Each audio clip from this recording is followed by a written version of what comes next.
All right, so if you want to be in the social impact space, come closer. Keep coming, I have gist for you. So you want to be in the social impact space. There are so many things that people in the social impact space do not come out to talk about. So I want you're going into this social impact space, you are someone who likes to make impact in society. You just want to make the world a better place, right? Now, there are two things you need to have at the back of your mind. First of all, do not go there or come in with the mentality that you're going to get people who will be grateful. Who will be grateful. Second thing is, don't think that you're going to have people who are entitled. Hey, you're coming to do something. Hey, are you not supposed to do it? Now, let me give you an example. There was this girl in my class, right? Now, at that point, we had gotten funding from an amazing organization called Claire Cares Foundation. Claire Cares Foundation, kudos to you guys. And at that point, they were sponsoring one of my pupils through primary school, right?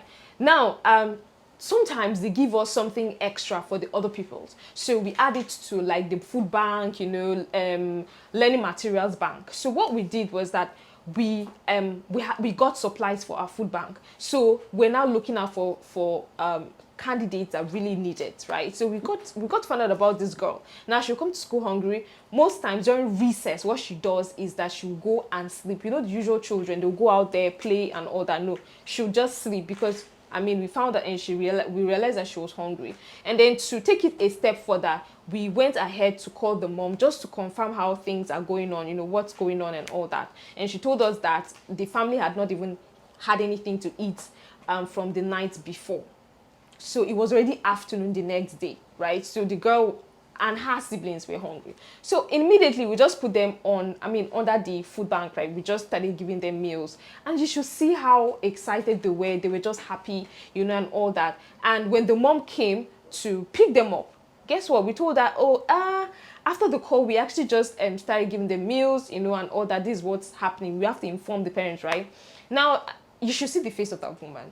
She was not excited that we're feeding her kids or at least trying to help. No. She went on like, why didn't we give her the money? Now, guys, the money we are talking about here is 150 naira. Okay, so you know how it is now. Yanlunje, the food vendor in the school, she'll just mount rice for them, their children, and just put some stew. And if she's feeling very generous on that day, she'll just add more on it, 150. And the woman is asking us that we should give her the money. So if you really think we're supposed to give her that money, please write in the comments, okay? Because maybe there is a perspective about this whole thing that we are missing. Perspectives matter, angles matter.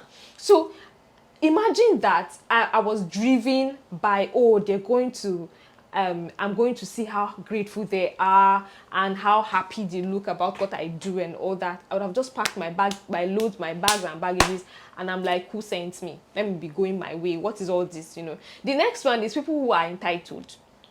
Now, guys, I was just sitting down one day. Next thing, I realized that one of my pupils in class, right? She was throwing up. She would cough and cough. I don't know what that is. She would cough and cough, and then she would throw up.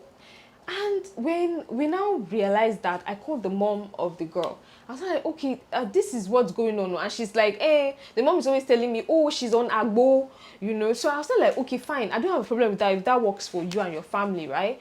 But I've noticed this girl over the course of weeks, and she has not stopped. She's continuing with the idea of, she's throwing up. She's throwing up.